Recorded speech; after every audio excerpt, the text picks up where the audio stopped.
were some of the highlights for you or the lowlights for you on the emails that were released on Friday, the 26th? One of the nice things to see was that it finally came out in email that no, our city council had nothing to do, which we've been yelling and screaming this forever. They did not vote to go to the Flint River. Everybody keeps blaming our city. But then we read in the emails that the Snyder's administration okayed early to point the finger at our Flint city officials. So that's all this whole thing is a PR spin. They're like, oh, we can grab onto this now. We can go ahead and flip this and say the states, you know, the city government did this. They wanted to save money. This is all that. No.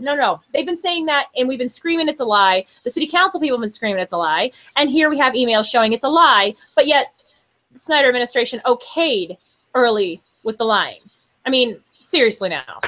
So, but that's nice because at least that's another, bit of, information for our arsenal, especially our lawsuits as to, yes, this was done by the state. This was done by the treasurer's office. This was done by the emergency manager. And yet it was still Snyder's emergency managers that listened to our complaints, brushed us off, and ignored us. So that is a direct link to Snyder, because the only person that the emergency manager has to go to and answer to is Snyder. Which then, of course, the whole irritating, I didn't know. There's one of the lowlights. We all know that that's crap. We all know that he, of course, knew.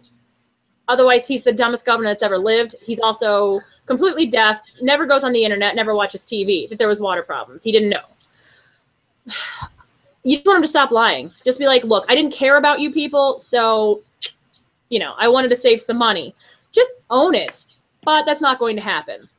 And then looking at the emails, of course, we don't see any of Snyder's replies. He conveniently changed the FOIA laws to exempt his emails and his communications. But then I get excited because then I talk to my attorneys and they nailed him with those subpoenas, and he cannot redact his information from subpoenas. So eventually we're going to get to the truth. The hearings. Yes, so the hearings coming up, that's going to be great, the 15th and the 17th. I don't know what I expect out of it. I expect him to lie more, and I expect him to claim stupid, and I expect him to blame our city officials and, of course, everybody else. He fired 2 more people that had nothing to do with what the decisions were made and all that stuff. I mean, that's how he reacts to this crisis. Oh, I'm going to fire some people. I mean, they had nothing to do with it, but, that guy that works at McDonald's, I'll fire him too, It makes no sense. This is actually extremely embarrassing. When people start reading this from other states, I mean, I'm embarrassed that I live here and pay taxes that support these people, So what questions would you like the senators to ask Snyder at the Oversight Committee on the 17th of March? Do you have a list of questions that you wish that they will ask him?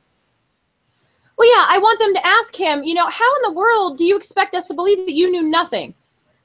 How is it that you are so insulated with people afraid to tell the truth? What kind of culture do you breed in your office to where people feel they cannot come to you? And of course, we don't believe any of that, and I hope they drive that home. And then I hope they just pound and pound and pound him to where he finally breaks down and says, yes, I know. Yes, I did nothing. That's all. I mean, that's it. That's all that there is. I mean, it's been scaled down. And then I want to know why. Why? When people are emailing you and calling your office like we did over and over and over again, going to your office, showing you and your staff these photos, why did you just blow us off like we didn't matter? And who else have you done this to? Because I wonder what other cities are struggling and people are ignoring, like Detroit, obviously Detroit. I mean, why? And how can you sleep at night? And these are questions I'm not going to get answers to. He says he's kicking himself every day. Oh, well, can I join into that? You can kick yourself every day because you got caught. That's all. I kick myself every day because I should have fired these people that tell the truth sooner. Actually, I think he's kicking himself for not making the FOIA restrictions even stronger to where they could pull the emails out from his office and his advisors. I think that's what he's kicking himself for.